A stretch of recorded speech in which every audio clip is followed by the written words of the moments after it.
Good morning, everyone. Today is Thursday, May 9th, and we are delighted to continue our study of spring holidays through Gemara, continuing toward the end of Tractate Pesachim, which in sequence outline stages of the Seder. And we've been kind of going, if you could think of it as going cup by cup, of the four mandatory cups of the Seder. We've been exploring Gemara around each of the cups and the rituals and mitzvot that attend each of the cups of the Seder. So in order to kind of connect what we're going to be learning today to what we had learned last week, and if you're following in sequence through the recordings on the YouTube channel, as I know a number of people are, you can connect back to last week. Now you have to assume that the meal has been served, the afikomen found, and we're ready to pick up at the back part of the Seder. It's not even the back half. The Seder is really split almost like 3/4 quarter in terms of the liturgical material of the Haggadah. 10 stages of the Seder happen before the meal, and then 4 stages of the Seder happen after the meal. So you get all the way up to the meal, which includes various washings of hands and dipping of foods and eating of ritually commanded foods, such as matzah and maror. And we talked about Hillel's sandwich and combining maror with charoset and whether or not that is strictly because of a health benefit from the charoset, which cuts the so-called poison in the maror, or if it actually is because charoset is itself a commanded food, reminding us as it does of the materials that were used to build the slave labor projects for Pharaoh, and so on and so forth. Usually, most sedarim, most seders that I've attended, and I speak from ample personal experience, by the time you finish the meal, not only is your belly full, you've had quite a bit to drink. And therefore, it may be wise that the back part of the Seder is somewhat truncated compared to the front part of the Seder. And I know lots of people who just never even make it to the last part of the Seder. They're like, oh, they get so wrapped up in eating the delicious foods that they forget the core elements after the Seder, which are, according to the stages of the Haggadah, tzafun. Oh, every time I lift I'm a Jew. I speak with my hands. I don't need Zoom interpreting my meaning here. Tzafun, which means distributing the afikomen.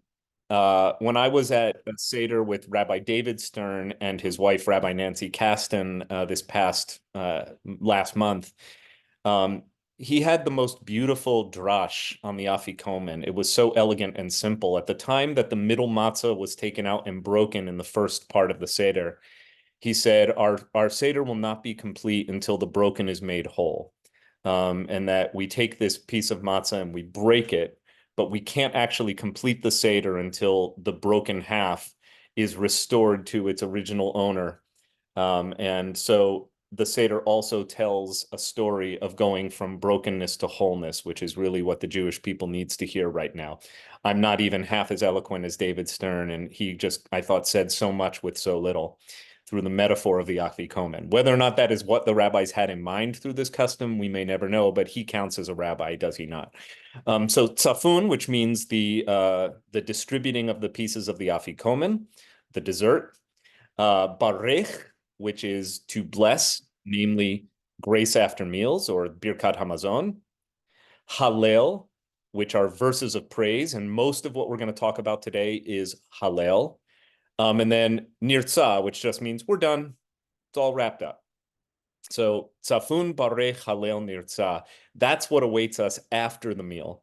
And we're going to pick up starting in Pesachim 117b at the very bottom of the daf, with the following Mishnah. Please join me as we make a bracha. Baruch atah Adonai Eloheinu melech haolam asher kiddushanu b'mitzvotav v'tzivanu la'asok b'divrei Torah. So matane, the Mishnah says, mazgulo kosh shalishi. Now we should be familiar with this formula. To pour a cup is actually mazgu, to mix a cup. diluting the overly concentrated wine that was served in antiquity. Kosh shlishi just means the third cup.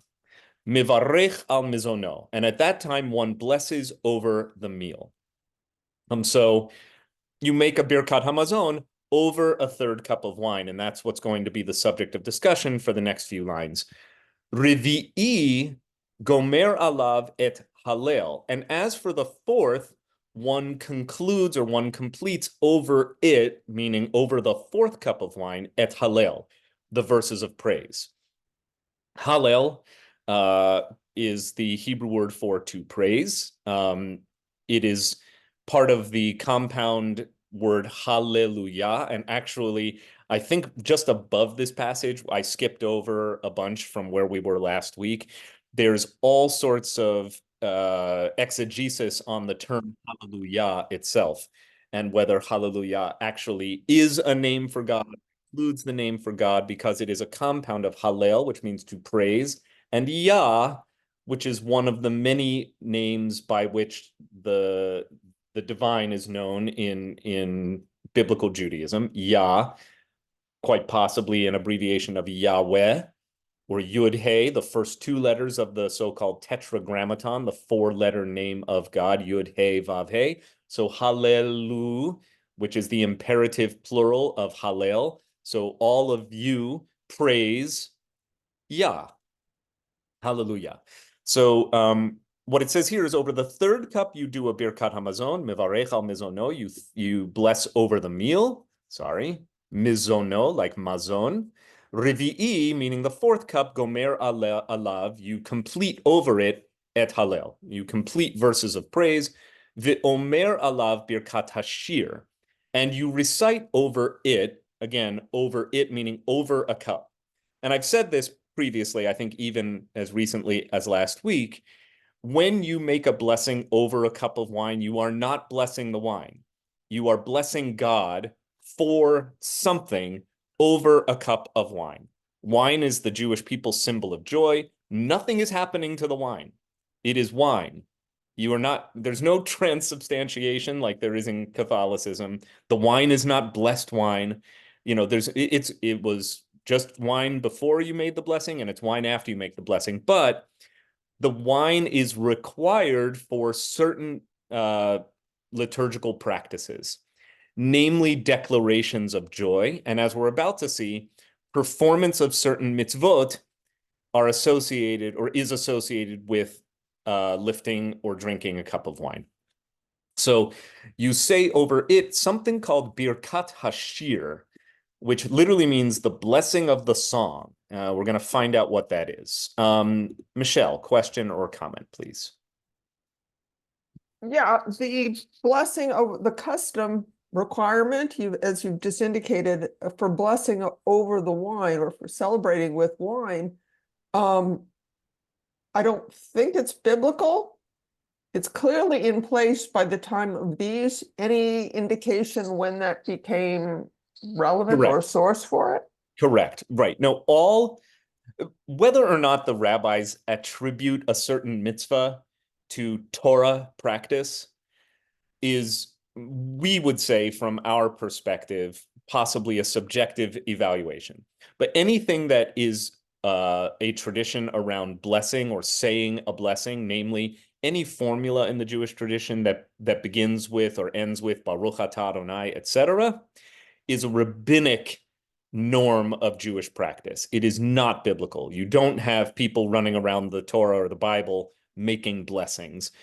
However, the rabbis will attribute certain mitzvot or mandatory practices to Torah-itic, to Torah law. And so what I don't know is, do the rabbis consider the act of blessing over wine to be a Torah-mandated practice, which they would call deoraita in Aramaic, meaning from the Torah? Or would they acknowledge that it is, in fact, de rabbanan, meaning this is a rabbinic edict? So that's what I'm not sure. But I think that at least the historical critical approach would suggest, like, you can comb the Tanakh and the Torah, you can comb the scripture. You will not find a mitzvah in the Torah that says make a blessing over anything, let alone over a cup of wine. Does that help at least? So it is d'Rabbanan. What I don't know is whether or not the rabbis acknowledge whether it's d'Rabbanan or if they quote unquote invent a biblical or read the biblical practices in such a way as to say, aha, that's how we know it's a mitzvah straight from the Torah. Because the rabbis get pretty creative with what they consider to be a mitzvah straight from the Torah. Classic example is Bikur Cholim, the mitzvah to visit the sick.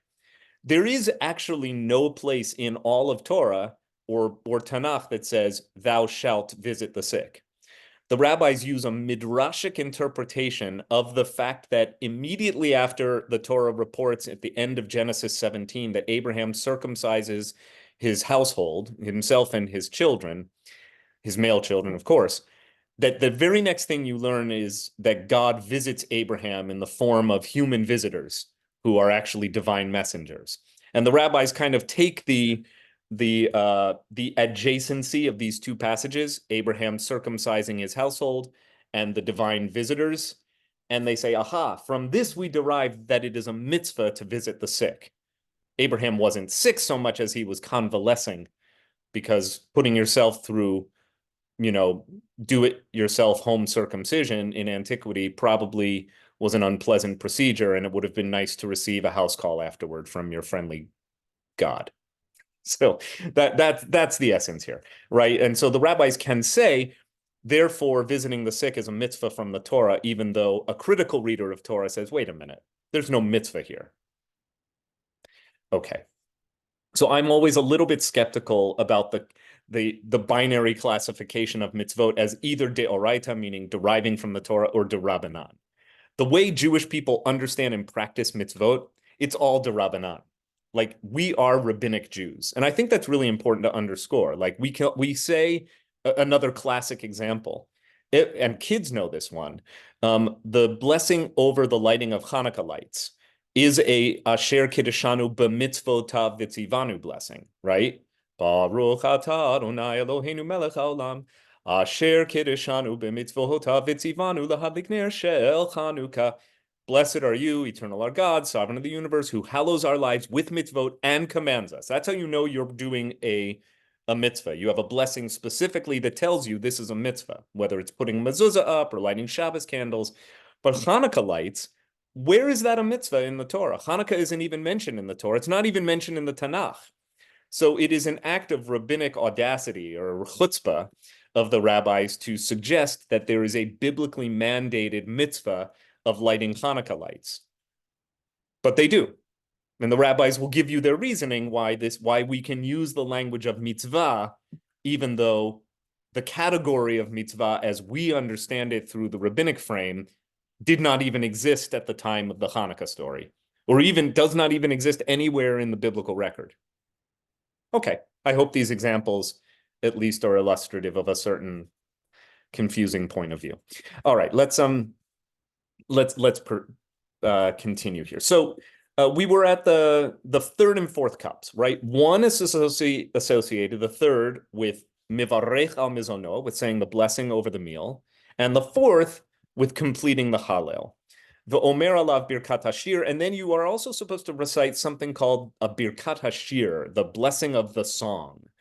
And it's not exactly clear what that is, but thank goodness Gemara will respond to the confusion we might feel over what this Birkat Ha, this blessing of the song business is. How do they translate it here? They say, yeah, blessing of the song. Ben hakasot halalu, and in between these cups, meaning in between any of the cups that have been served at the Seder. If that's not clear, it's because it's not clear, but that's Steinsaltz helps us. During the period between these cups, meaning the first three cups established by the sages, im rotze lishtot yishteh.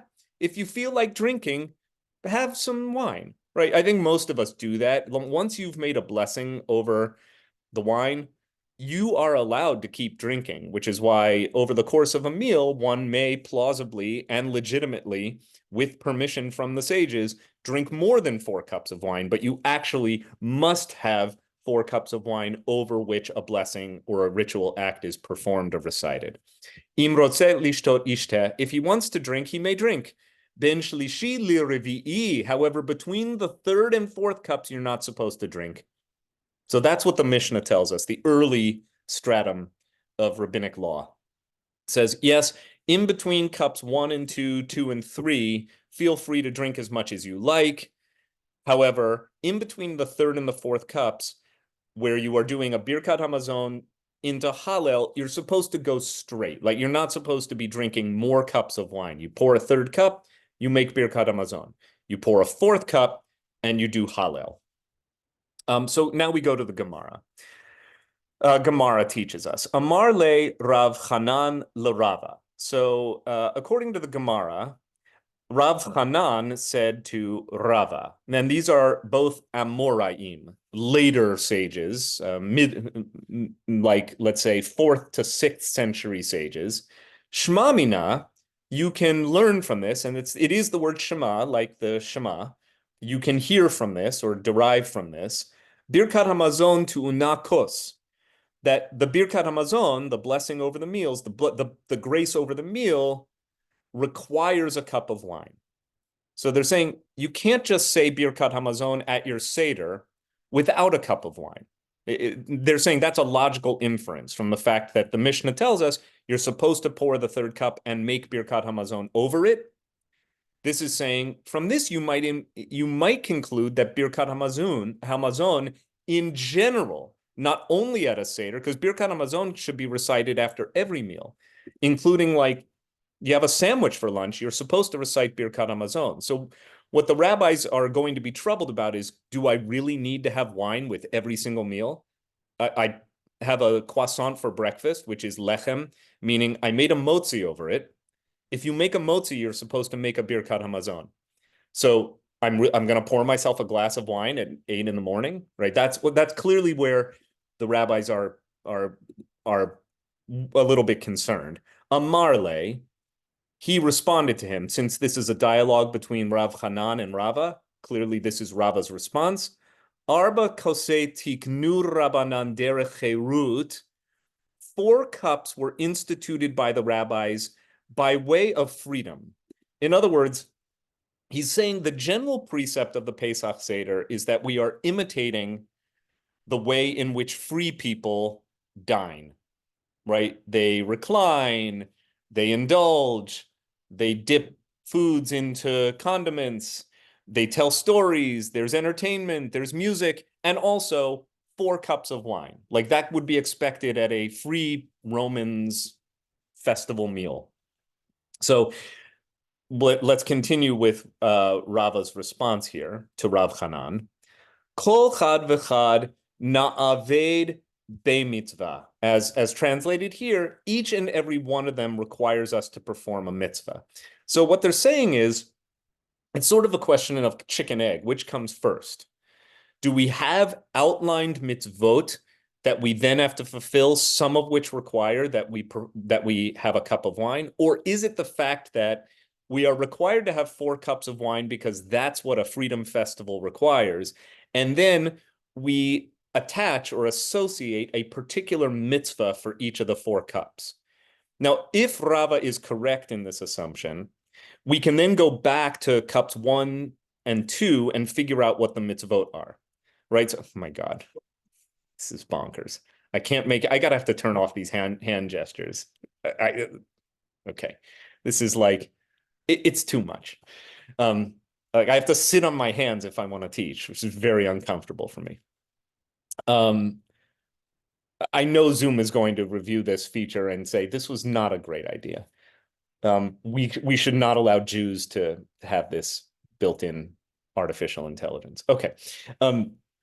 So mitzvah number 1, the first cup of wine, is to sanctify the day, right? Baruch atah Adonai mikadesh et hazmanim. Blessed is the one who sanctifies time. That's the first thing we say. It's the first kiddush. It's the kiddush of the Seder. So Kadesh is the first stage. If you know how to sing the song that tells the 14 stages of the Seder, the first one is Kadesh or Chatz, right? You you sanctify the day, and then you wash for the first time. So Kadesh, that's the first mitzvah. The second cup of wine, what's the mitzvah? The second cup of wine is where we have to eat the ritual foods. So the mitzvah is motzi matzah and maror. right? There's a mitzvah. Those are mitzvah foods. You must eat them. It's not an option. And some say charoset too, as we learned last week. Cup 3, we now know the mitzvah is making Birkat Ha-Mazon, which they're saying falls into the category of mitzvah, even though per Michelle, we can't find a scriptural. We actually, for Birkat Ha-Mazon, we can. In Deuteronomy, I think it's chapter 8, it says, Ve'achalta v'savata uve'rachta et Adonai Elohecha. Ve'achalta v'savata uve'rachta et Adonai Elohecha. If you're used to chanting or singing Birkat Ha-Mazon, it's in there. Once you have eaten your fill, ve'achalta v'savata uve'rachta, then you must bless et Adonai Elohecha, Adonai your God. Right? That's a biblical edict. And the rabbis will read into that, aha, there is a mitzvah to say a blessing after you eat a meal. Ve'achalta v'savata, once you've eaten your fill, uve'rachta, then you must bless et Adonai Elohecha. All right, so there you go. So the third cup, the mitzvah associated with it is Birkat Ha-Mazon, or saying a blessing after the meal. And finally, Hallel. Hallel, which they're going to kind of debate over in the coming passages. Well, what's the status of Hallel? What do we mean when we say Hallel, and what are we actually saying here? But that's the basic idea. And then just returning to see how Steinsaltz parses this. So with each and every one of these cups, we will perform a mitzvah, despite the fact that they were not originally instituted for this purpose. You see how Steinsaltz and I are in agreement here. That's good. I'm in agreement with the great Adin Steinsaltz. That's no big deal. We should all be in agreement with the greatest Talmud scholar of the 20th and 21st century, who died a few years ago. In other words, the 4 cups were instituted because it's a freedom festival and you need 4 cups. And then post facto, a mitzvah was given for each of the cups. Sanctify the day, eat the required foods, make a Birkat Ha-Mazon, and make a Hallel. After the sages instituted these 4 cups, they attached a special mitzvah to each one. However, this does not prove that there is an obligation to recite grace after meals over a cup of wine during the rest of the year. Aha! Now we see why we need this interpretation, right? Because otherwise one would conclude from the Seder that, oh my goodness, I guess I need to pour a cup of wine every time I'm going to make a Birkat Ha-Mazon, including at 8 a.m. over a croissant. And that would be illogical and bad practice. All right. So this is called thinking like a rabbi, right? Don't conclude from the Seder that you need a cup of wine just to make a Birkat Ha-Mazon. However, at the Seder, it is required to have a cup of wine and to make the Birkat Ha-Mazon, which does fall into the category of mitzvah. And that one, I think, really can say is a Torah-itic mitzvah, right? Because of that verse from Deuteronomy that I just shared with you. Once you've eaten your fill, you must bless God. All right. Any questions on this so far? Great. Let's proceed. So one short passage at the end of 117b, Revi'i, and for the 4th, meaning the 4th cup, Gomer alav et Hallel, et ha-Hallel. So over the 4th cup, you do your Hallel, Omer alav Birkat Hashir, and you're supposed to recite something called the blessing of the song, which we still haven't figured out what exactly that is. All right, now these page breaks don't really mean much. It's just how much room there is on a single page of Talmud. So now we're on 118a, which is, as always, a direct continuation of the conversation.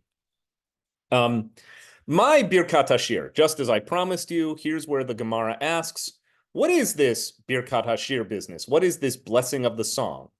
Because nobody knows what the Mishnah is talking about. And this is something that I think is really just interesting in terms of how we imagine the history of Talmud being created.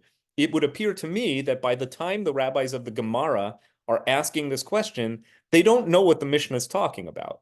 And that makes sense because much time elapses, right? This is not written in a short period of time. This is an anthology compiled over centuries. And so it is entirely plausible to have rabbis writing from one era, looking back at a regulation that was provided in a much earlier era, again, separated by not years or even decades, but by centuries, and say, I don't know what the Mishnah is talking about here. Audrey Stoyer. Unmute, please. What about Elijah? Where does he fit in this schema? Yeah, it's really interesting. The Gemara, to my knowledge, does not reference the Elijah custom at the Seder. That comes much later and is probably medieval. And then after the Crusades, certain other liturgical or passages are associated with this. So um, part of the part I didn't do my homework on this.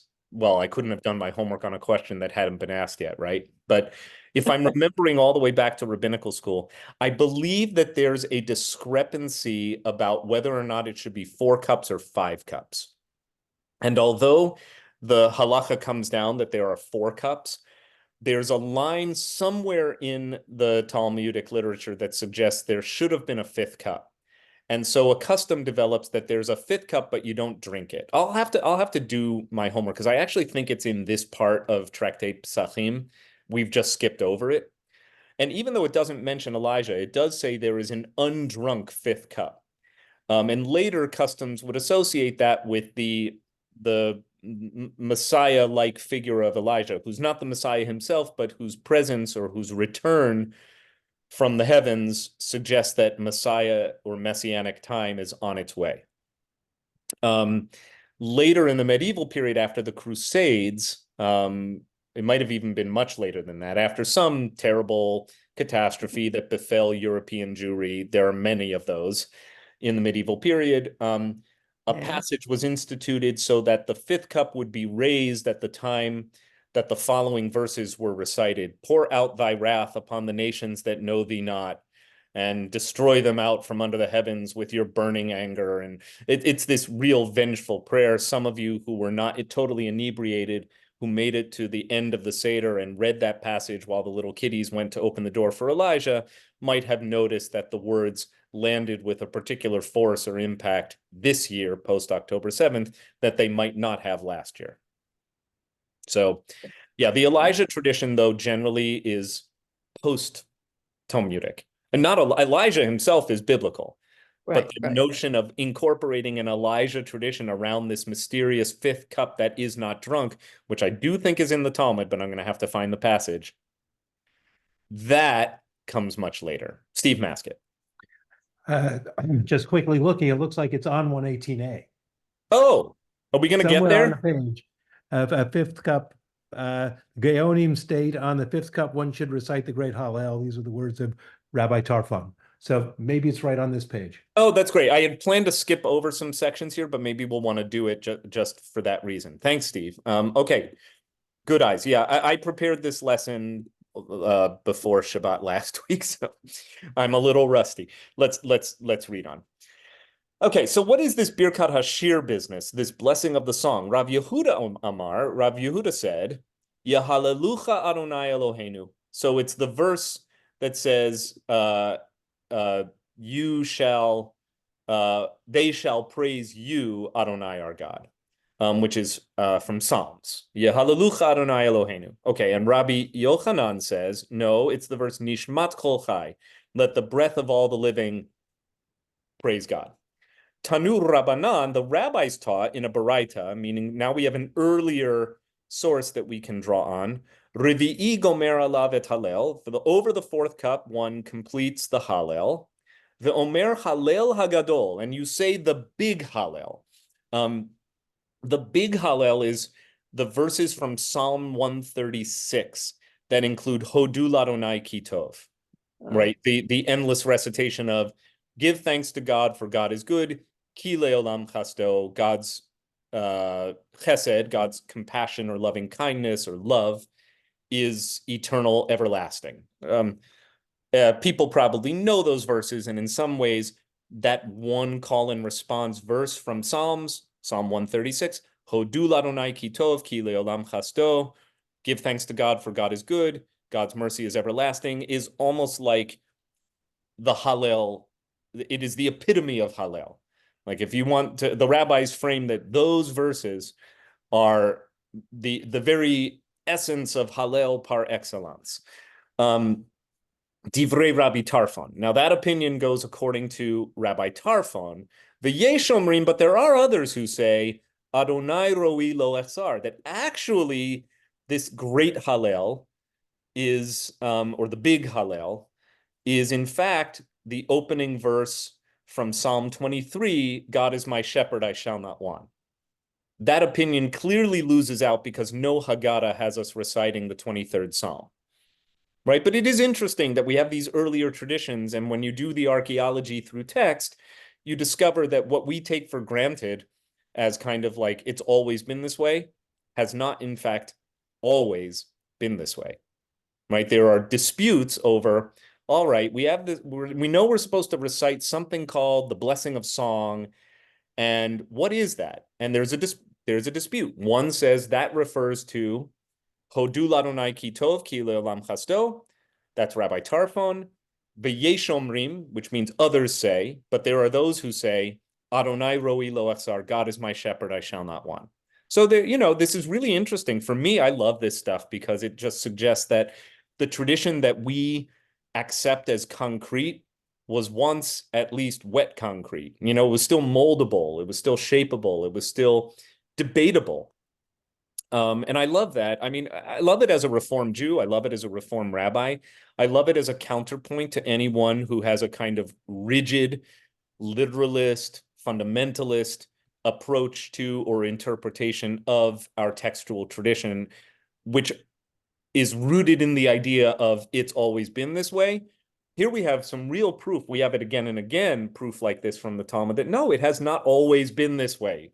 You literally have rabbis arguing they don't know what something means in the Mishnah, and they're proposing different variations and themes and alternatives to suggest, well, maybe when we say the blessing of the song, it's this famous verse. No, actually, it's this famous verse. Guess what? They're both famous. Okay. Mom and Dad, you have a comment or question, please. Speaking of famous verses, I'm thinking of the last verse of Psalm 150.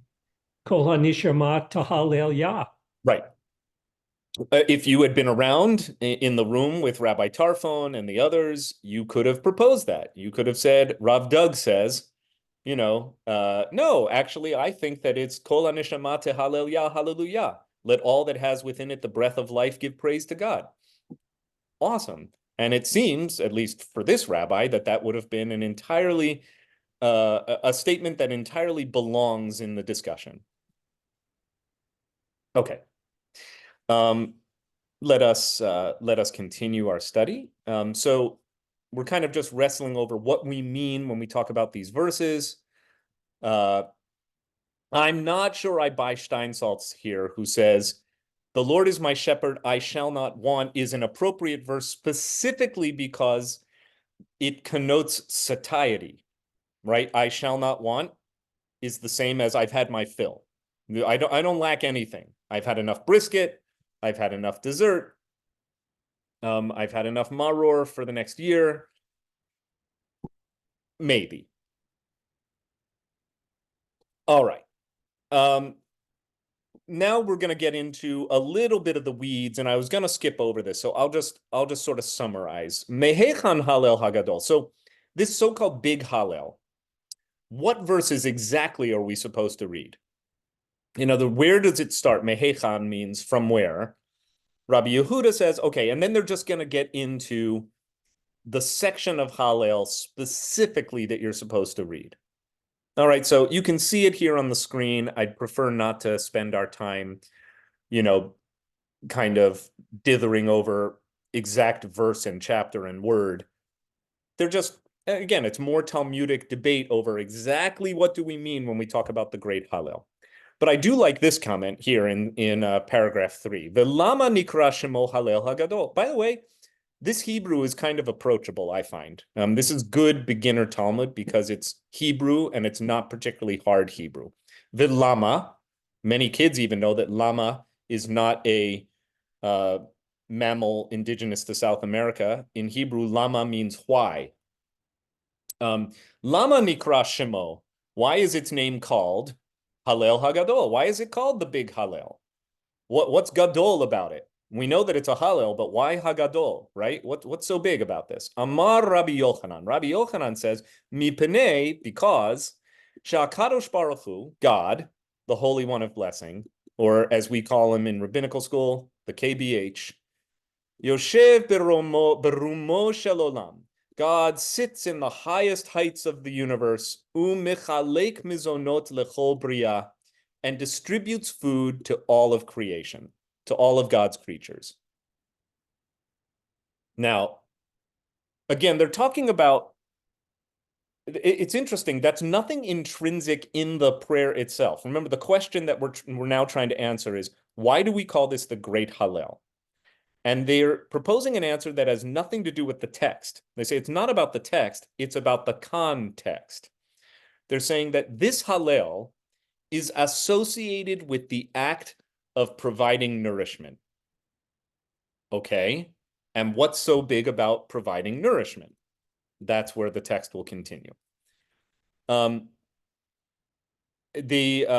on, I'm seeing if I can find it. This is some of the stuff I was going to. It might actually before this. Hang on. Here we go. Yeah, this is the answer. I'm going to skip over a bunch of stuff because we finally get around to it. Amar Rav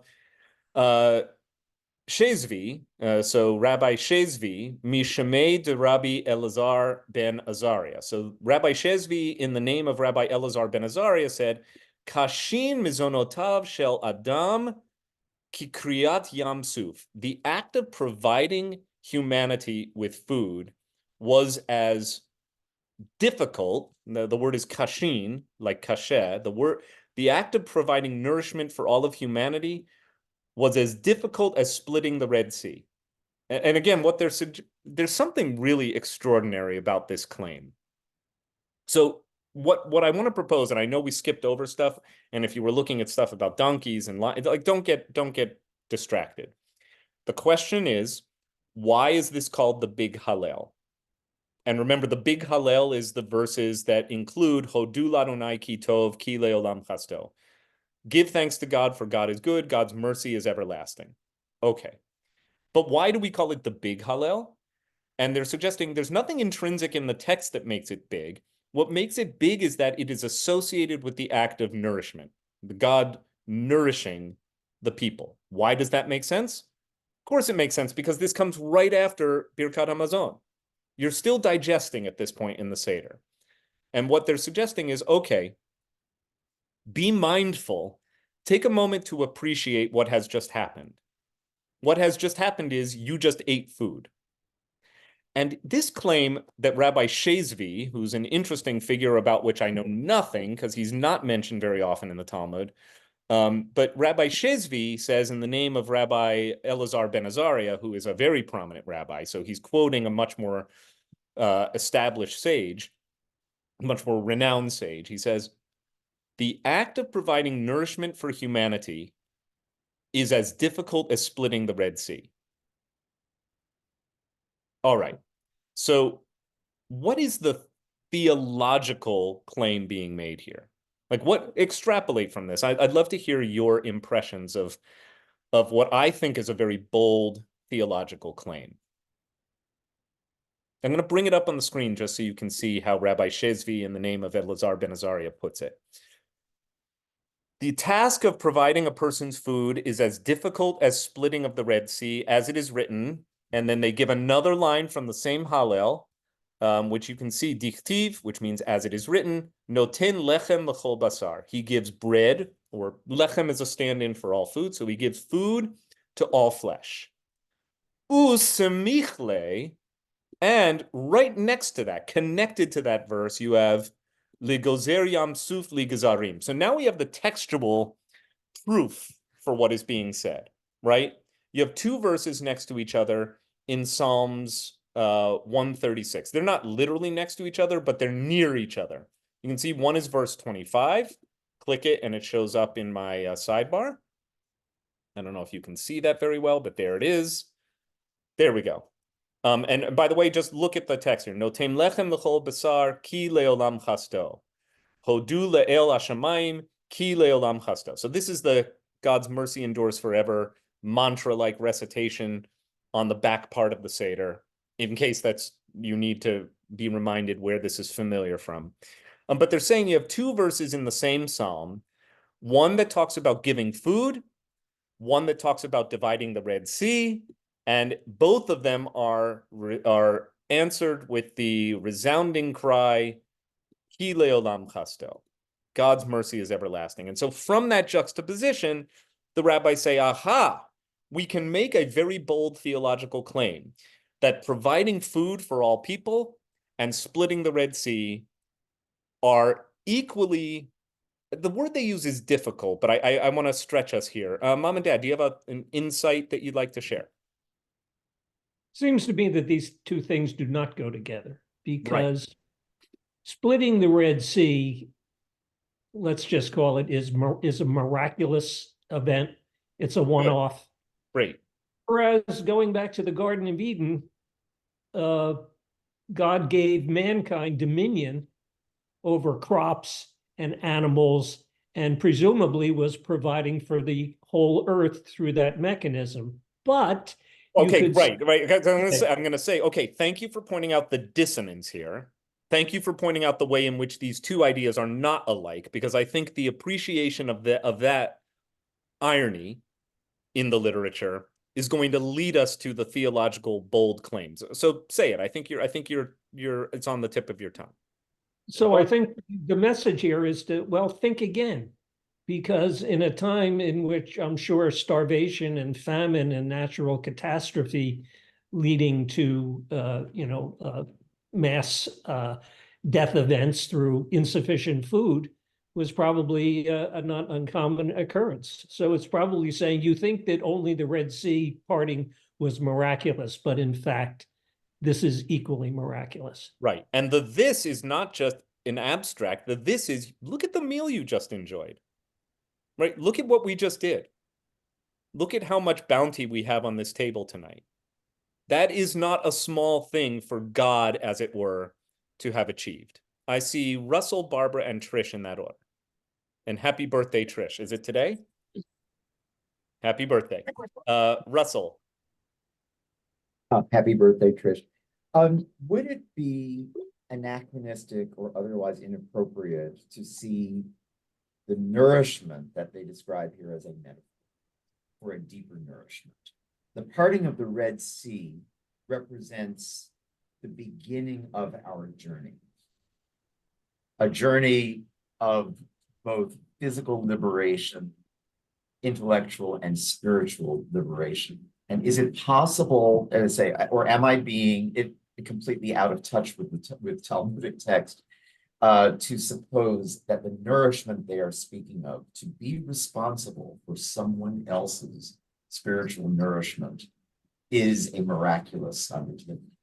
I will need to see. I would be very surprised if that insight or that conjecture is not recorded somewhere in the rabbinic literature.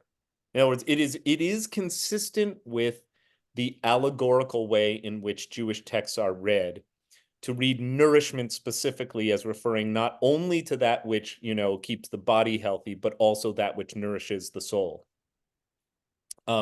Specifically in the Hasidic and Neo-Hasidic literature. But in order to find it, I'm guessing you have to probably jump 7 or 8 centuries ahead of when this was written.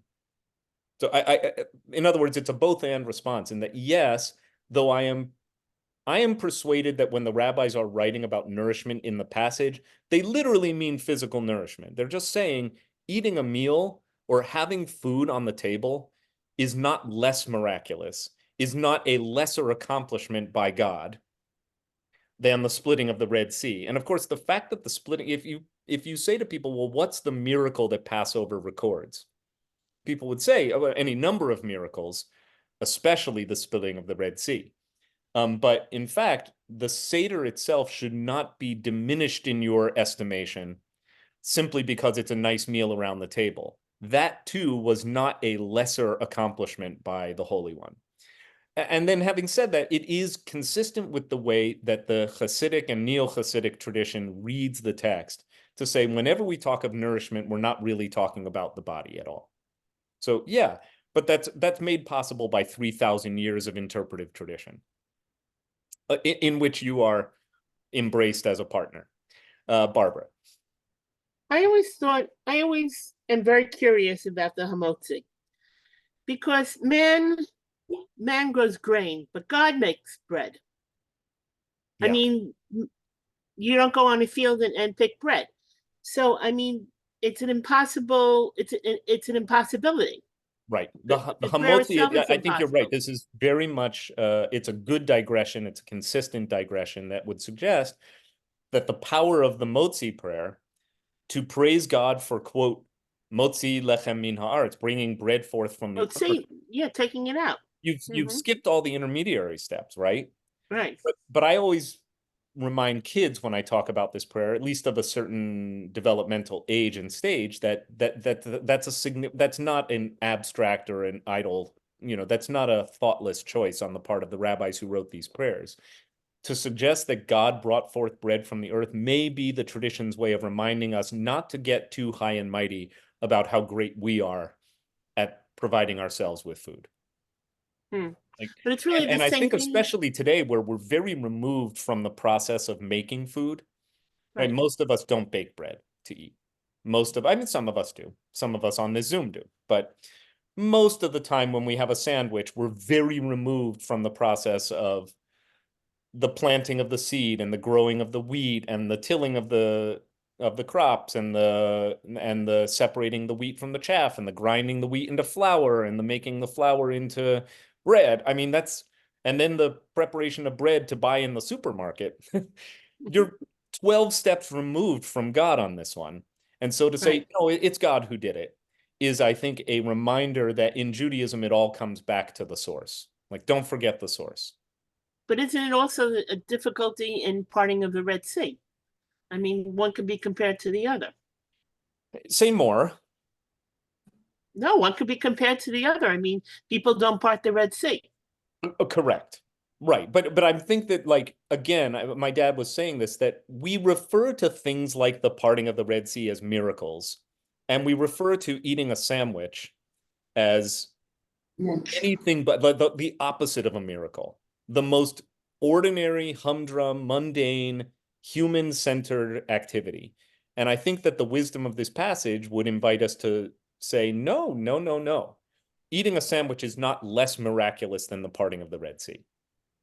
You just have to look harder to see God's hand in it. Lovely. Aaron. This strikes me as the rabbinic version of Maslow's hierarchy of needs. That you can't achieve higher levels of anything but until your physiologic needs are met. And that in and of itself is something we should be grateful for. And I think that Judaism kind of, extrapolating this to all the things, there's a prayer for literally everything, not just eating the food. And I wonder if this is just a reminder of that practice, that we should be grateful for every small moment that we have, every breath that we take. Yeah, I think so. And that's why, again, 10 stages of the Seder are about setting up the story and tasting the ritual foods that remind us of our slavery and deliverance. But then, I think that what's nice here is that the rabbis are suggesting not to diminish the fact that, okay, you just spent the last hour eating and for that hour, you probably thought you weren't doing the Seder, right? And the rabbis are suggesting that with the required rituals that follow the eating, particularly making a Birkat Ha-Mazon, grace after meals, and a Hallel, songs of praise, you're acknowledging that even just the fact that you just had dinner is a miracle worthy of praise. And yeah, sustaining the body may be a necessary precondition to our spiritual elevation, but it is also, the two are not as distantly related as we might think. In No, it's all Judaism, or the other way of connected. putting it, in Judaism, there is no such thing as a mundane activity. Right. But you also can't achieve the fact that we're sitting around having these higher order conversations is only available to us because of the miracle of the food that we're eating. Beautiful. Beautifully put. Beautifully summarized. Okay. And therefore a beautiful segue. All right. So Yeah, see, and even Steinsaltz, which I didn't remember from last week, this is how he puts it, very eloquent, very compact. The reiteration of the last part of the verse indicates that the two praises are, to a certain extent, equivalent. Whether you had dinner or you crossed the Red Sea to freedom, there's not one is more miraculous than the other. Dave and Karen, just unmute yourself, please. Thank you. It's on a slightly different path. And I don't know, when you put the text back, it made me realize difficult for whom? For And God. No, this means difficult for God. In other words, what yes, God accomplished, remember, this is all about why is the Hallel called the Great Hallel? What's so great? And it leads the rabbis to this conclusion that, well, it's a big deal for God to have done this. And it's saying, this is where I wonder, why would anything be called difficult for God? And so it kind of wipes out, this, unless you're talking about people or you're anthropomorphizing God, which they are. It doesn't make sense to talk about difficult for God about anything. Possibly, though the rabbi, the God of the rabbis is a intensely personified figure. Right. And so, yes, you're right. There's a theological argument to be made, at least in the abstract, that, wait a minute, talking about what is hard for God or what is easy for God is nonsensical. Is anything too hard for God? You're right. Fair. I think we can have that conversation. It's just not the one that's on the page. Okay. Yeah. Lovely. Okay. So you're going to love this next one. This is a really fun continuation because now this is the same Rabbi Elazar ben Azariah, who was cited in the previous verse, right? So that's the connection. He also has a kind of interesting observation. We'll read it in the English. Rabbi Elazar ben Azariah also said, a person's orifices, when he cannot properly relieve himself, are as difficult for him as the day of death and the splitting of the Red Sea. We're talking about constipation, my friends. So that's what he's talking about. He's saying, also, talk about difficult. You think feeding all of humanity is difficult? You think splitting the Red Sea is difficult? Let me tell you about the last time I had a bowel movement. Sorry, I don't know why he has that. He sounds to me like a Jewish comedian, but it's very Jackie Mason kind of thing to say. Said, a real miracle would be if I could go to the bathroom today. That's what he's really saying, which is a riot to me. And then he's going to give a biblical verse. Now, again, is this intended to be played for laughs? I happen to think so. I happen to think that this is a great example of Jewish humor in the Talmud, where while we're on this lofty subject of God's greatness and praise to God for splitting the Red Sea, and somebody says, no, praise to God just for feeding everyone. How amazing is that? And then the rabbi says, let me tell you about what's difficult. I haven't had a good BM in 3 days. This is how I'm reading it.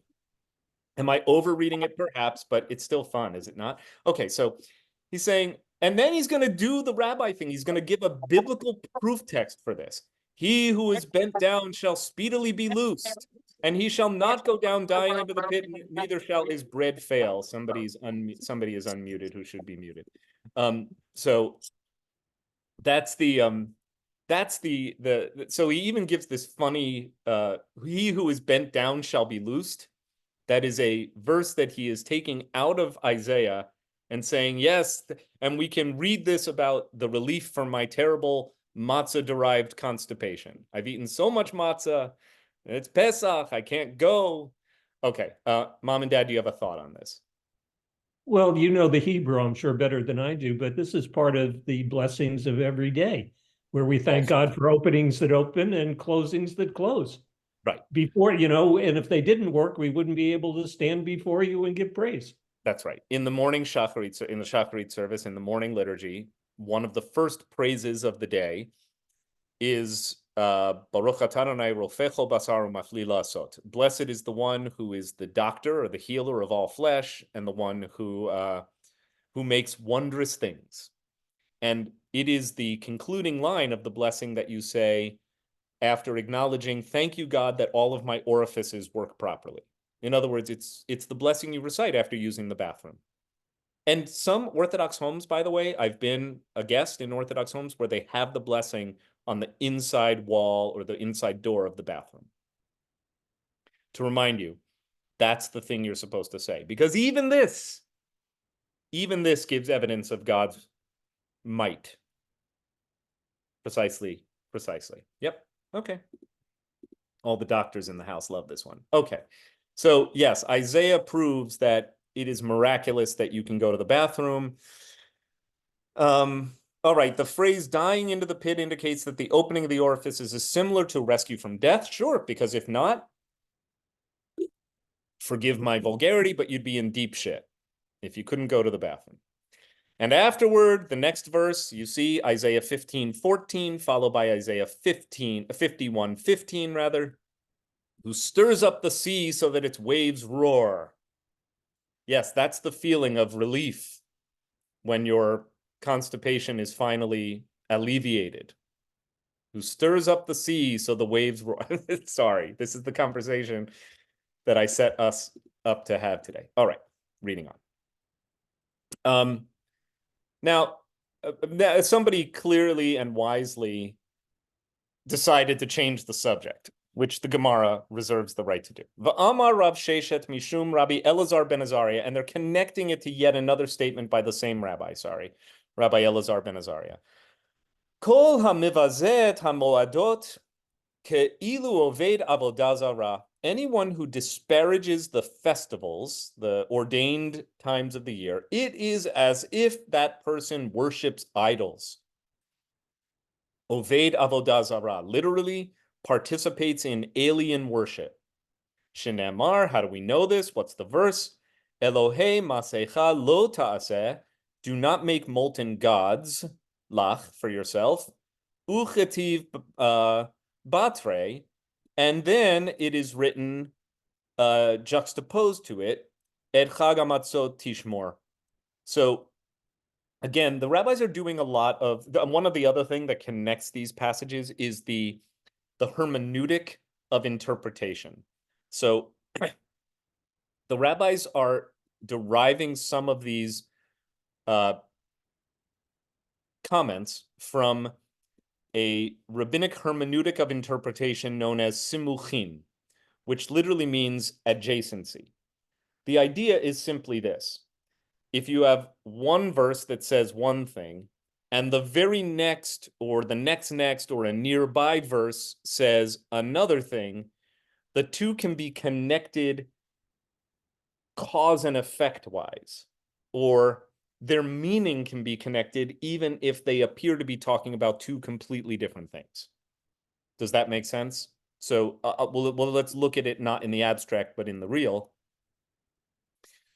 So in one verse here, it says, and I'll show you in the text, you shall not make molten gods for yourself. This is, by the way, the part of the Torah after the golden calf, right after the golden calf transgression. Moses goes back up onto Mount Sinai and receives a second set of laws that Moses inscribes on the tablet. And one of them is, do not make molten gods for yourself. And then the very next thing is, you should have Pesach, observe the festival of Matzot. Now, again, on their own, those ideas don't seem to have much to do with one another. The rabbis are saying, we learn from this that anyone who does not observe the festivals the way they are supposed to. So if somebody just says, matzah, it leads to constipation. We know how bad that is. From the same Rabbi Elazar ben Azariah. Who needs this? I think I'm going to skip Seder this year. One who spurns the festivals, the rabbis claim in this statement, it is as if he participates in idol worship, which seems to be a fairly harsh indictment of the one who simply says, I'm too busy to observe the tradition. I'm saying, no, look at how the two are linked in Exodus chapter 34. You have two verses side by side. One's about idolatry. One's about observing the festivals. Therefore, spurning the festivals is a form of idolatry. Is that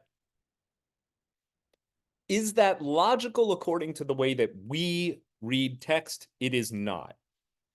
Is it totally kosher according to the way the rabbis read text? It absolutely is. Like, you just have to accept that the rules of reading and the rules of making meaning out of text are different in rabbinic literature than they are in Western literature. The literature plays by different rules, and meaning is constructed differently. Audrey. Okay, this isn't exactly on topic, but when you talked about Moses and the golden calf, it just crossed my mind. How do we know that the two sets of 10 commandments were identical to each other? They are not, by the way. Oh, Yeah, so if you go and compare, if you compare the 10 commandments, quote unquote, as given in Exodus 20, and then you read Exodus 34, they're completely different. So some other day I'll do that. I have a whole lesson plan on it. And then, by the way, Deuteronomy chapter 5 also has the 10 commandments, and they are similar, at times identical to Exodus 20, but with changes. So there are actually 3 places in the Torah that are the 10 commandments, and none of them is identical to the next. so what are we supposed to go by? Very good question. My answer to that question is the Torah wants you to pay attention to Exodus 20. Because only Exodus 20 is accompanied by pyrotechnics. Exodus 20 makes it clear that there was a big event. The mountain was quaking, there was smoke, there was thunder, there were shofars. Like it's as if the text is saying, look at me, look at me, look at me. But some editor or redactorial body came to a conclusion that we can only, conjecture or only guess about, that they decided to include 2 contradictory versions of the 10 commandments in addition to the one they want you to pay attention to. Why is that is an 1.5-hour lesson plan that I have developed, and some other day I'll share it with you. Barbara. Isn't a masecha a mask? A masecha, which in the Torah means a molten image, is also the Hebrew word for a mask. A masecha is literally something that's made in a mold. So statuary, sculpture, but also it's the word for a mask. Nobody knows exactly why. Some say that it's a false cognate loan word, because the Hebrew word masecha sounds a lot like the Italian word for mask, which is maschera or mascara. Mascara comes from the Italian word for mask. Wow. Yeah, and the English word mask comes from mascara. And there are questions that linguists have asked the question, is this actually etymologically derived from the Hebrew, from the biblical Hebrew, masecha, which means a graven or molten image? In other words, a false front, right? Something that represents a deity, but that is not itself a deity. So there's no word for idol. That is the word for idol. Oh, that is the word for idol. No other word for idol. It is the word for idol, a masecha. Okay. And interestingly, the calf in the Hebrew is usually not called what we think of it as called the egel hazahav, which would be the golden calf. Right. In Hebrew, it's the egel masecha, which literally means the idol calf or the mask calf. Yeah. I gave a sermon for Yizkor that goes into this etymology stuff on masks, fittingly for the Yizkor that was watched online, I think in 2020, because everybody was walking around wearing masks. So I wanted to talk a little bit about masks. Purim is also a mask holiday, which some suggest whose practices border on idolatry. Dave and Karen, please. If the way that we read that section is not the way we read now, in other words, there are no logical connections between they're one. logical. They just operate according to a logic that we don't accept in when we read literature. So I was thinking that another rule for reading that literature from that time might be in the sequence, the order. So the first thing that is said has to do with the, what's the first thing? Not observing the holiday. And then the festival, and the second is a much older and a very, very emphatic type of pyrotechnic kind of writing, which would add importance to the first. And possibly sequence could have played a role in how they presented it. Yeah, I think that when one approaches the biblical literature or any literature, the biblical or the Talmudic literature, with a historical critical lens, one of the operating principles is that sequentiality is not an indication of chronology. So I'll say it in sequentiality, meaning the order in which the literature unfolds does not denote the chronology of when it was written. Right? Most scholars, as I think the kind of case par excellence that illustrates this, most scholars of biblical literature agree that Genesis chapter 1 was among the last chapters to be written in what would eventually become Torah. Well, that makes sense, actually. A lot of authors don't write the preamble until they've written the body, because you want to set up your reader to understand what's about to unfold. So just because Genesis chapter 1 is the first, as it were, page of the Torah, does not mean it was the first page to be written. Okay, let's read on. So we're not going to do this one, but it's the same idea in the following passage. The passage that follows does another one of these smuchin. Smuchin, literally from the Hebrew word samoch, which means to touch or connect with your hands. My ordinations, I just had the privilege of attending ordination ceremony for our new assistant rabbi. So Alyssa Platkow on Saturday became Rabbi Alyssa Platkow on Sunday. And I had the privilege of being in the house at Temple Emmanuel of the city of New York Sunday morning, and then celebrating with her and her family and friends. It was awesome. Sunday afternoon. We're so excited to welcome her. I'm really excited about our new rabbi, and it's going to be a whole new. When I describe the clergy team it's not like you can change one atom and have the same molecule. So we're all going to become a different molecule because we have a new rabbi coming, and one rabbi and one cantor departing, and 2 new interns coming. So there's a lot of change, but I think, just in the long story of WRT, whose 70 years are being celebrated today, it's a very healthy next evolution of the clergy team. I'm very excited. Anyway, it will take a lot of work to coalesce and learn how to serve the congregation as a new molecule, but it will be great. Anyway, the term for ordination in Hebrew is semicha, which literally means laying on of hands, right? Because the ritual of ordination par excellence, and this was ritually enacted at ordination at Temple Emmanuel, that great cathedral of Reform Judaism. Even there, the ritual was for Rabbi Andrea Weiss, who was the provost of Hebrew Union College, to lay hands on each of the ordinees, both rabbis and cantors, after which ritual one emerges a rabbi or cantor. And that does go back to the Talmud and even back to the Torah. That is the way in which Joshua is commissioned after Moses. Joshua is not a person endowed with prophetic leadership ability until the laying of hands. So something of spiritual leadership is communicated through smicha, through the laying on of hands. So this principle of simuchin, of adjacency, comes from the same word. 2 things that touch, 2 things that are connected. So that's what this passage is about. All right, so now we get to this passage here. V'chi me'achad de'ika Hallel hagadol. And since we have this great Hallel, which Steinsaltz reminds us contains the special verse that we focused quite a bit on today, who gives food to all flesh, who nourishes all living things.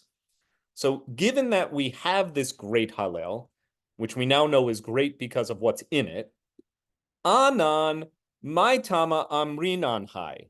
So sorry, I keep highlighting things and it changes so sorry, you're getting nauseous looking at this. I apologize. So anan my tama amrinan hai. So why then do you also have to say this Hallel, meaning the regular Hallel, which is Psalms 113 to 118. So the Seder basically has two long form passages which go by the name Hallel.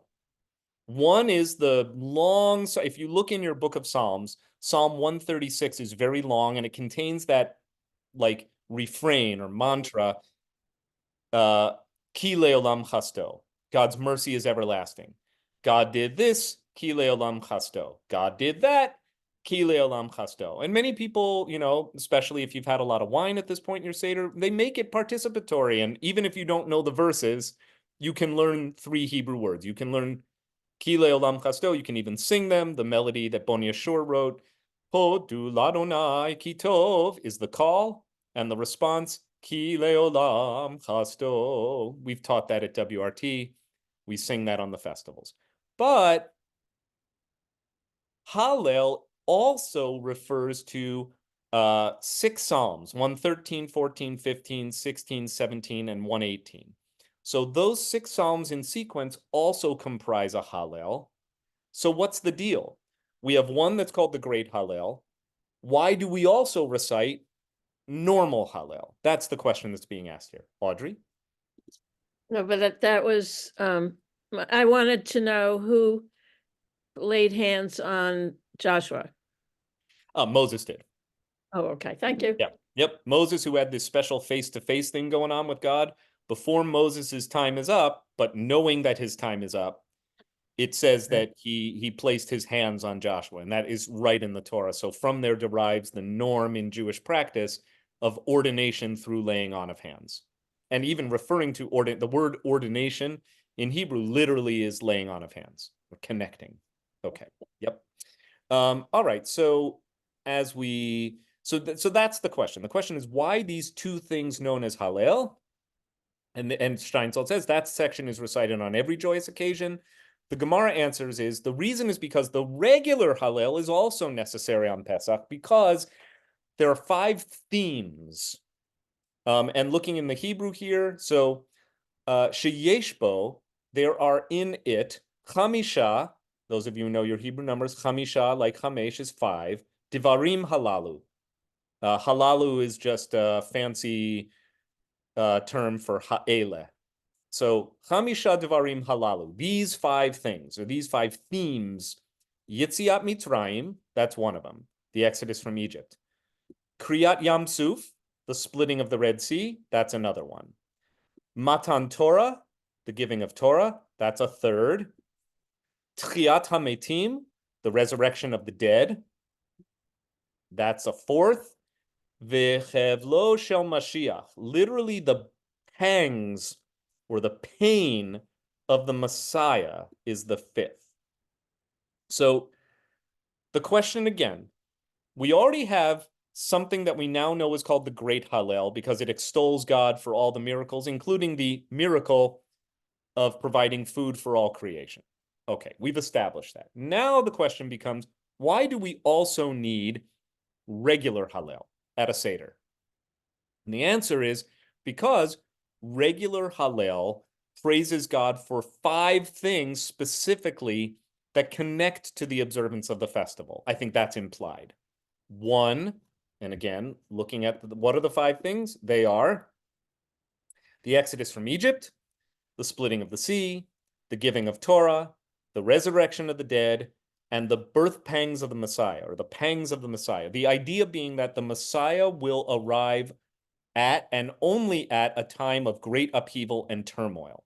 And that in fact, great geopolitical upheaval and turmoil may just be dispositive of the impending arrival of the Messiah.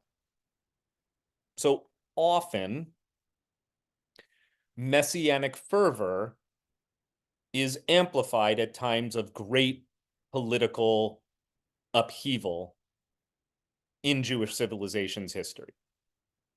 Right? This is consistent, right? The rebellion from Rome, which was a geopolitical event in the late 60s of the first, not the 1960s, the late 60s of the first century, leading to the failed Judean uprising, was also a time accompanied by great messianic fervor.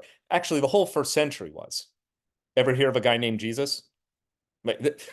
Right? Similarly, in the 2nd century, the Bar Kokhba rebellion was not only a time of geopolitical upheaval, it was a time of great messianic fervor, so much so that Bar Kokhba himself presented himself and was embraced by some of his followers, at least, as the Messiah himself. Excuse me. All right, so reading further. All right, now we get into these 5 concepts or themes. The Exodus from Egypt. How do we know that? Or where do we get that? It's in the Psalms. Betzeit Yisrael mi Mitzrayim, Beit Yaakov me'am loez. When Israel came forth out of Egypt, the house of Jacob from a people of strange language. So in the Psalms of Hallel, Hallel is always Psalms. Psalms of praise specifically. In the regular Hallel, we actually have a miniature retelling of the story of our Exodus. So it's right in there. That's why you have to include it at Pesach. And the splitting of the Red Sea from the same psalm, just 2 verses down. Hayam, hayam, ravayanos, hayarden, tisov leachor. I'm just chanting the way we usually chant those 2 verses. The sea saw the people leaving Egypt, and even the sea turned back. The Jordan flipped around, like, you know, in addition to our people going free, nature upended itself. Okay, Matan Torah, the very next verse. The mountains skipped like rams. Okay, stop, hang on. How do we get that the mountains skipping like rams is an indication of the giving of Torah?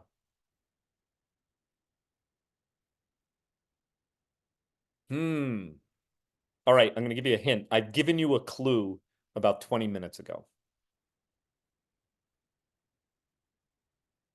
All right, I'll get more specific.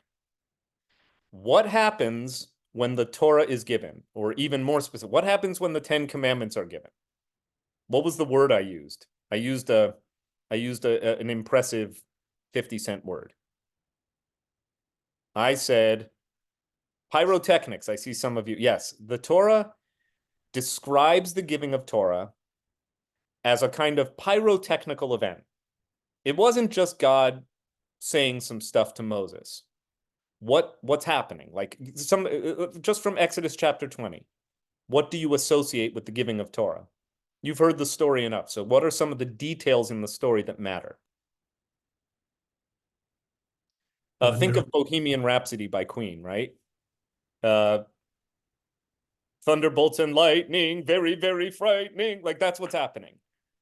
That's what's happening at the giving of Torah. The mountain itself is quaking.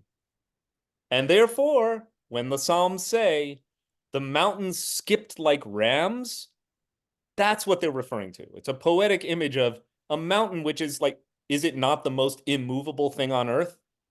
But even then, when does a mountain skip like a ram?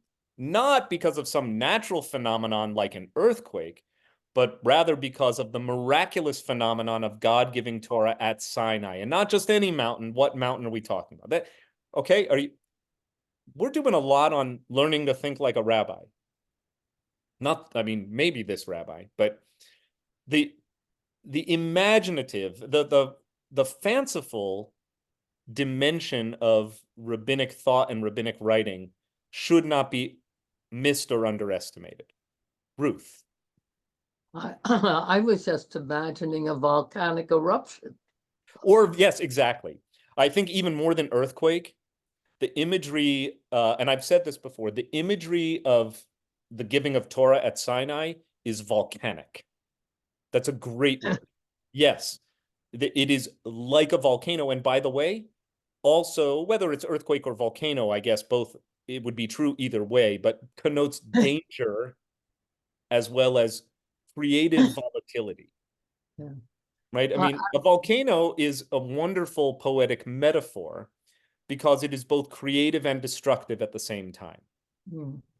We had a geophysicist at our Seder who said that research has shown that there were volcanic eruptions, or conceivably at that time.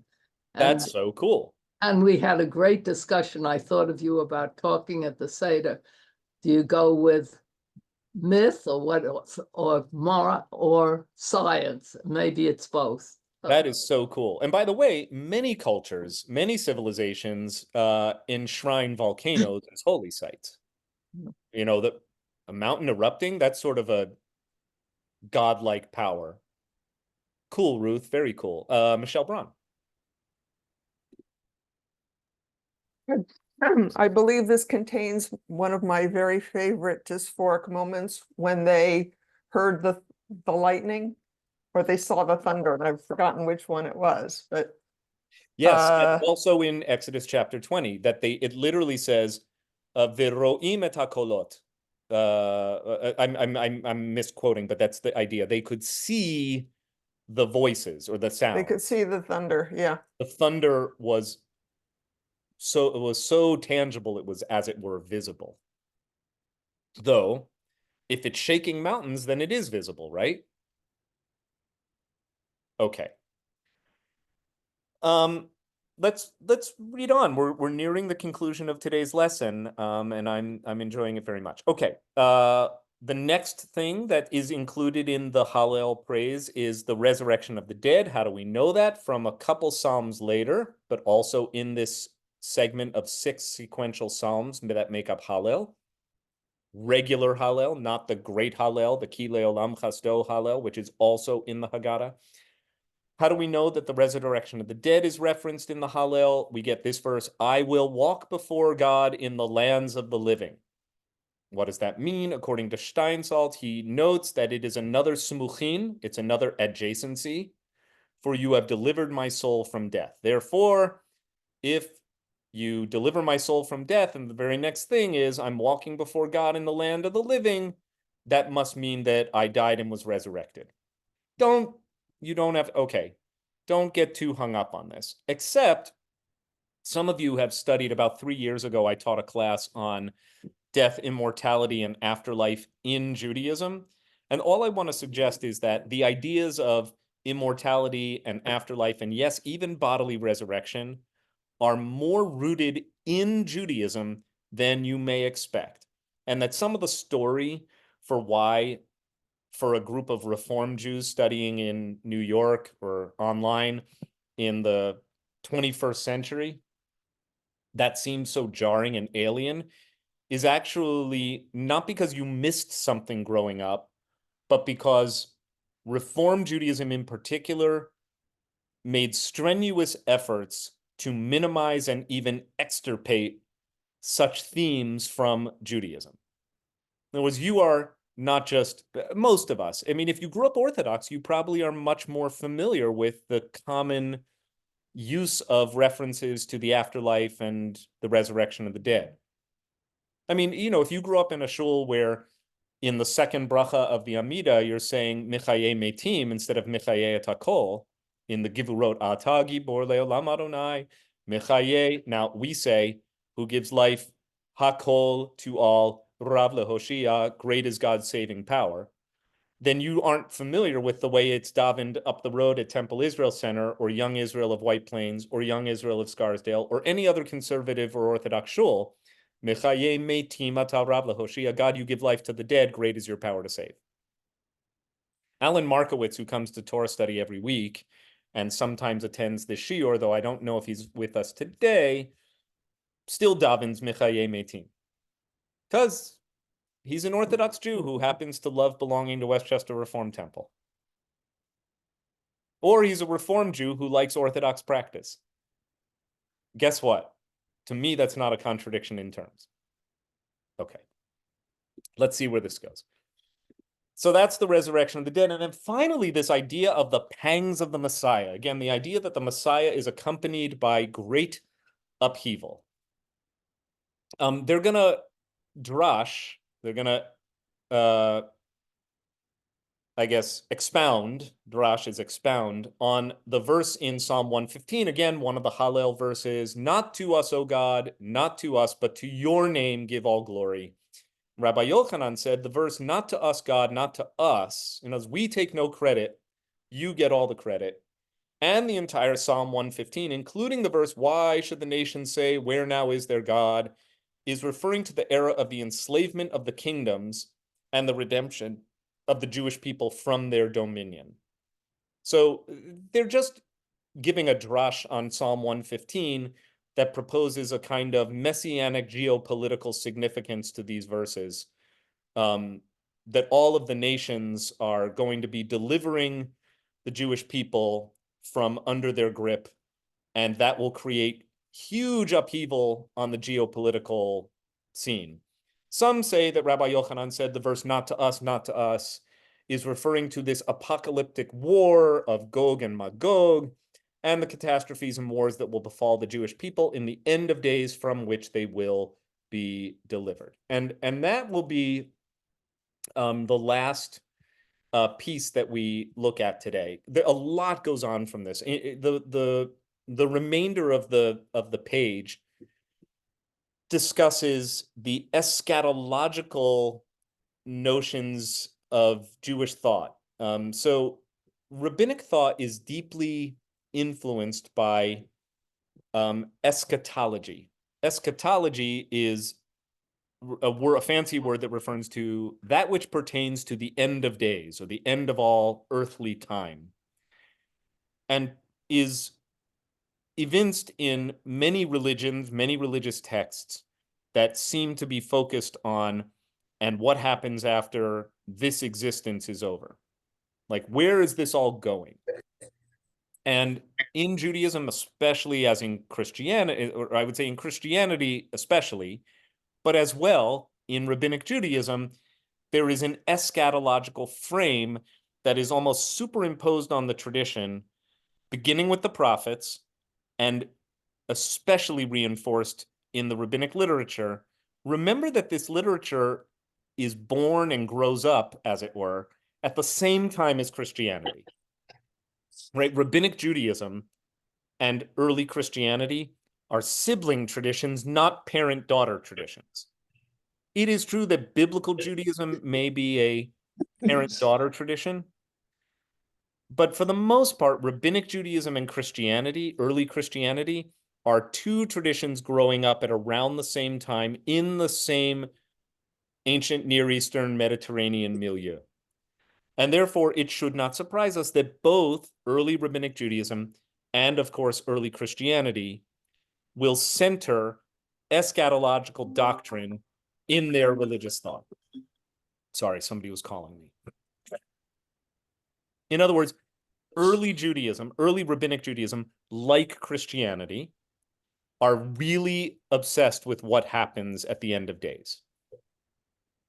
Messianic fervor, geopolitical upheaval, all accompany that. And ultimately, those themes are actually evinced in the Pesach ritual as well, right? Where I'm going with all of this is if you look at the final part of the Seder, all of it is eschatological.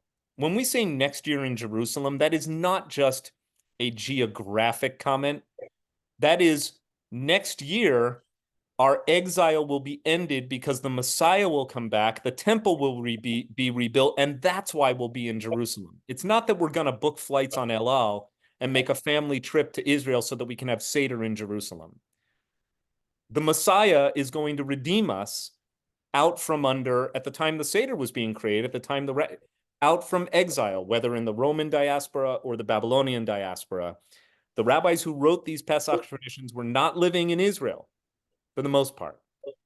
So that's the gist. And if you look at things like Chad Gadya, the kid that, you know, my father bought for two zuzim, and the going all the way from the last verse, the Holy One, blessed be God, the KBH, the Kadosh Baruch Hu, kills the angel of death, which slew the shochet, the slaughterer, which killed the ox, which drank the water, which quenched the fire, which burned the stick, which beat the dog, which hit the cat, which bit the cat, that ate the goat, that my father bought for two zuzim. All of these animals and figures going all the way up to the Holy One of blessing, it is an allegorical telling of how the Jews are the little goat and we've been marauded and pillaged and damaged and injured and exiled and killed and pogromed and murdered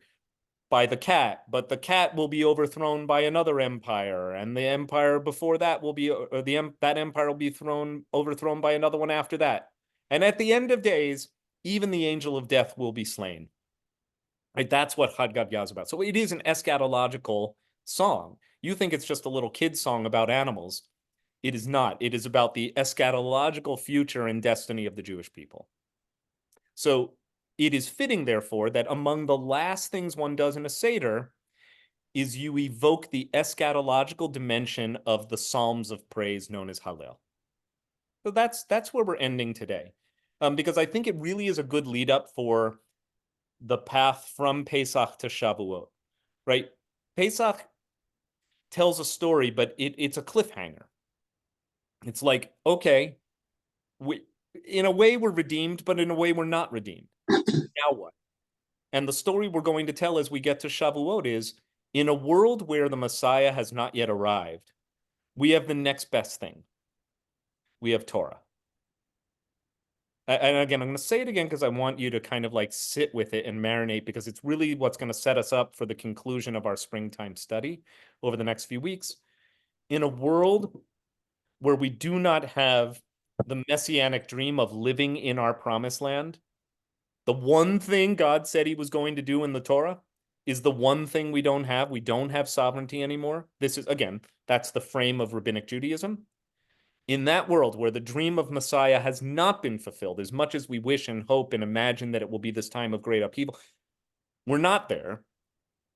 What do we have?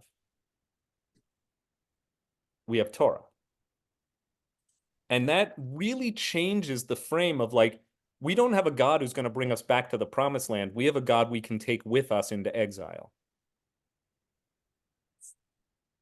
Thoughts, comments, questions before we conclude? Okay, my friends, I'm going to go on vocal rest and see you tonight. During the actual galaizing, the party tonight, for those of you who are attending, please forgive me if you don't spot me because I'm warming up for the performance, but I promise to see you afterwards. So stick around for dessert. It's going to be a really fun night. I'm really looking forward to seeing you and doing what I think Jewish people need more than anything right now, which is just raise a glass to the fact that we are here and we're not going anywhere. So I wish you well. Thanks, everyone. Well, look, John. Thanks. Early Shabbat. Thank Bye-bye. you. Bye-bye. Thank you.